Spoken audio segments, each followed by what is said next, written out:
Chairman Imran Khan ने कहा था, कचेरी चौक पर पहुंचकर अहम बात का ऐलान करने जा रहा हूं। कुछ इंकिशाफात करूंगा, उसके बाद कप्तान पर अचानक हमला हो जाता है। साबिक वजीर आजम इमरान खान क्या इंकिशाफात करने जा रहे थे, ये एक सवाल बनकर रह गया।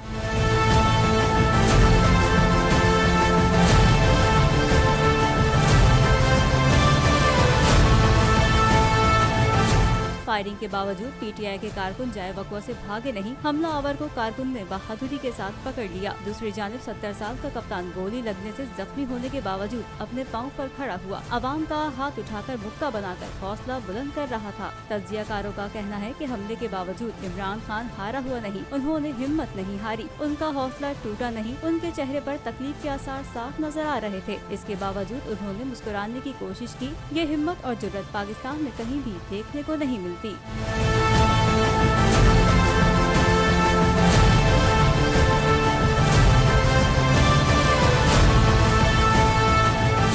पीटीआई चेयरमैन इमरान खान ने एक वीडियो भी रिकॉर्ड करके रखी है कि अगर मुझे कुछ हुआ तो इस वीडियो के जरिए पूरी कौम को पता चलेगा कि वो कौन है जो मुझे मारना चाहता है। कप्तान ने कहा, अगर मुझे कुछ हुआ तो आपने इंसाफ देकर देना है। इमरान खान ने कहा था, 4 दीवारी के अंदर ये फैसला किया गया है कि मुझे कत्ल कर दिया जाएगा। मुझे मारने की मुकम्मल मंसूबाबंदी हो चुकी है। यहाँ पर कत्ल के बाद मामले को कुछ और रंग दिया जाएगा।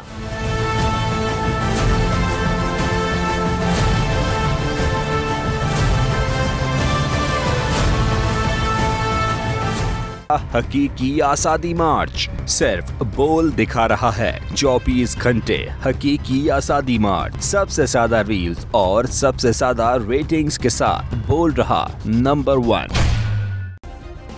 सब्सक्राइब करें और बेल दबाएं ताकि कोई खबर रह न जाए।